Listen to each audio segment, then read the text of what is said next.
কিন্তু প্রশ্ন খুন করার সাথে সাথে শওকত মোল্লা আইএসএফ কে দেখে দেওয়ার চেষ্টা করলো, আইএসএফ করেছে আমার নামে।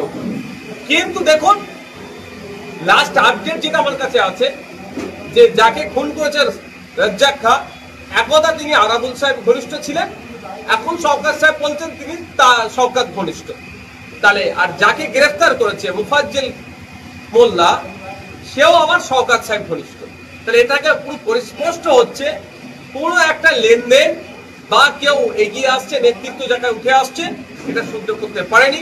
গোষ্ঠী কন্দলের কারণে খুন হতে হলো ভাঙড়ের একটি তরতাজা যুবককে।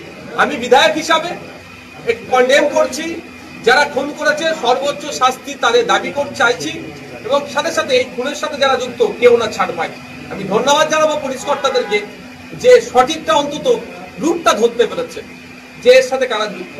আমি এটাও বলছি ক্যামেরায় রেকর্ড করে রাখুন, আগামী দিনে যদি সঠিক তদন্ত হয়, শওকত সাহেব এসে যে ওই রাজ্জাক খান মৃতদেহর সামনে দাঁড়িয়ে অনেক গল্প শোনাচ্ছিলেন না, আমাদের নামে অনেক কুৎসা করছিলেন না, রাইট সাইড লেফট সাইড আগে পিছনে যারা দাঁড়িয়ে ছিল ছবি যাদের এসছে, হয়তো সঠিক তদন্ত করলে ওদের মধ্যেও অনেকে উপস্থিত আছে ওই খুনের সাথে। কারণ যে মোফাজ্জল মোল্লাকে গ্রেফতার করেছে, সেই মোফাজ্জল মোল্লা লাশের অদূরে এসে আবার দাঁড়িয়েছিল শওকত সাহেবের কাছে দাঁড়িয়ে আমাদের সম্পর্কে অনেক, তাদের টিম অনেক মন্তব্য করলো। কিন্তু আমরা কি দেখতে পেলাম যে কারা খুন করছে, খুন করছে তৃণমূল, খুন হচ্ছে তৃণমূল, আর দোষটা আইএসএফ এর উপর চাপিয়ে দেওয়ার চেষ্টা করছিল। তবে একটা কথা বলি আমি, এটা পলিটিক্যাল ক্রাইম করেছে, শুধু একটা মার্ডার নয়, এটা একটা ঢিলে একাধিক পাখি মারতে চেয়েছিল। একদিকে যেমন আরাবুলকে ছেড়ে চলে এসেছে, আরাবুলের কিছু ছেলের নামে মামলা দাও, আইএসএফ এর যেহেতু বিরোধী দল, ওখানে আইএসএফ প্রধান বিরোধী দল, আইএসএফ এর কিছু ছেলের নামে মামলা দাও, আর ওর পথের কাঁটাটাকেও সরিয়ে দাও। মানে এক ঢিলে এতটা ফাঁকি মারতে চেয়েছিল। তবে একটা কথা বলে রাখি, আমি যতটুকু খবর পাচ্ছি এটা একদম উপর থেকে সিপি স্যারের ওখান থেকে নাকি এটা তদারকি হচ্ছে। He is very much intelligent, আমরা জানি। আমি আশা করব সঠিক উদ্ঘাটন হবে, যারা যে বা যারা যুক্ত সর্বোচ্চ শাস্তি পাবে।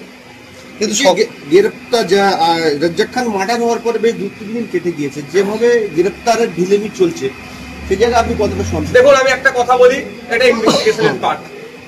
I am not IO investigation officer, আমি পুলিশ পার্সনের কেউ নয়, আমি আইনসভার সদস্য।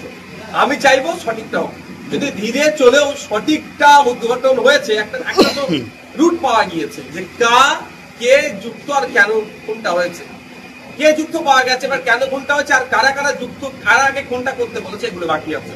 আমি আশা করবো এরপরে স্মুথলি হবে, গতিতে হবে, রুট খুঁজে পেয়ে গিয়েছে। আপনি ভাঙড়ের বিধায়ক, সেই বিধানসভার মধ্যেই রাজ্জাক খান বাসিন্দা, তিনি হয়তো একটা রাজনৈতিক দল করতে পারে, তো সেই জায়গায় রাজ্জাকের ফ্যামিলি কাছে যাবেন কি তার জায়গায় সহানুভূতি জানানো? দেখুন আমি সত্যিকারের বলছি, একজন ভাঙড়ের বিধায়ক হিসাবে বলছি, আমি প্রচন্ড মর্মাহত। ওর স্ত্রীর ভিডিওটা নিশ্চিতভাবে আপনারা দেখেছেন, দুটো ছোট ছোট বাচ্চা আছে, বিরোধী দল করতে পারে, আমার তুমুলাতে সমালোচনা করেছে, স্টেজে আমাকে ধুয়ে দিয়েছে। দিনের শেষে সে ভাঙড়ের একজন ভোটার, আমি কোনোদিন তার মৃত্যুতে খুশি হতে পারবো না, আমার ওই রুচি নেই। আমি আমার কর্মীদেরকে যতটা ভালোবাসি, ঠিক ভোটারদেরকেও ভাঙড়ে অতটাই ভালোবাসি। সে আমার তুমুল সমালোচনা করলো। আমি একটা কথা বলি, যারা খুন করেছে আমি তাদেরকে শান্তির কোনো ঘুমোতে দেবো না। পরিবারের সাথে যোগাযোগ আমার হচ্ছে, পরিবারেরও কিছু বাধ্যবাধকতা থাকছে, ফলে আমি সবটা পাবলিক ডোমেইনে ডিসক্লোজ করবো না। আমি চাই এর বিচার হোক। যদি কেউ ঢিলেমি করে, কাউকে যদি বাঁচাবার চেষ্টা হয়, আর কাউকে যদি মিথ্যাভাবে এর সাথে যুক্ত করা হয়, দেখুন একটা কথা বলে দিই, বাঁচবার জায়গা নাই।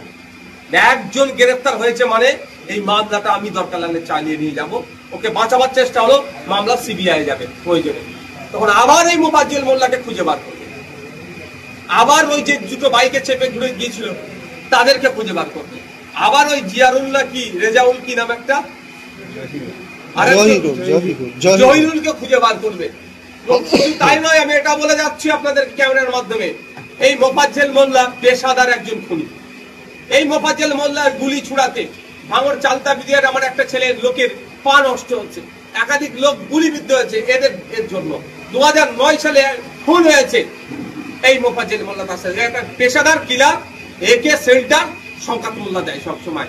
শুধু তাই নয়, এ খুন করার আধ ঘন্টা আগে পরে কোথায় ছিল, এর মোবাইলের লোকেশনে সিডিআর খুঁজলে পাওয়া যাবে।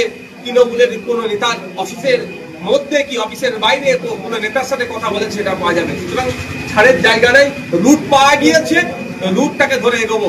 আমি আবারও বলছি, ও তৃণমূল করে বিজেপি করে আমার দেখার দরকার নেই। ও ভাঙড় রাজ্জাক্কা, ভাঙড়ের ভোটার, আমাদের ভোটার, আমি ওর প্রতিনিধি, আমারও দায়িত্ব আছে ওর পরিবারকে বিচার পাইয়ে দেবার। এই লড়াই চলবে যতদিন না ওই পরিবার ন্যায় পাচ্ছে।